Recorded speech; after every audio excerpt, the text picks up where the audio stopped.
Okay, action. Anak, pwede ba tayo mag-usap? Siyempre naman po, Nay. Tungkol saan po ba? Kakausapin lang sana kita tungkol sa pag-aaral mo. Anak, gusto ko sanang tumigil ka muna sa pag-aaral. Magre-resign ako sa kusing na Mona Lisa. Pinakausapan ko na si Ma'am na ikaw ang papalit sa akin bilang cook. Kailangan nang mag-asikaso dito sa bahay sa mga kapatid mo.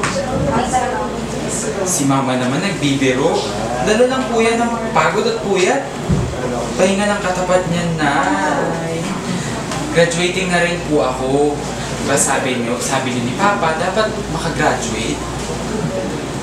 Mukha ba ako nagbibiro, Brandon? Dati yun.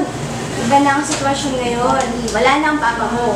Isakripisyo mo muna ang pangarap mo para sa amin.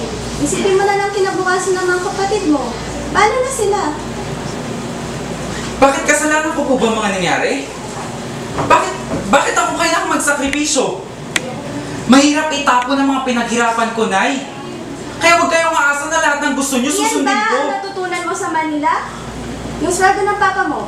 Kulang pa yun sa mga utang natin, pati sa pag-aaral ng iyong magkakapatid. Kita mo nga, binenta natin yung owner at iba pa nating damit. Kung alam ko lang na mawawalan ka ng respeto sa akin, sana di na lang ka namin pinag-aral doon. Wala ka pang narating, nagmamalaki ka na. Eh yun naman po pala eh. Ituloy nyo na lang ang sakripisyo nyo. Kayo na lang mag-alaga sa mga kapatid ko para makabalik na agad ako sa Manila. Cut.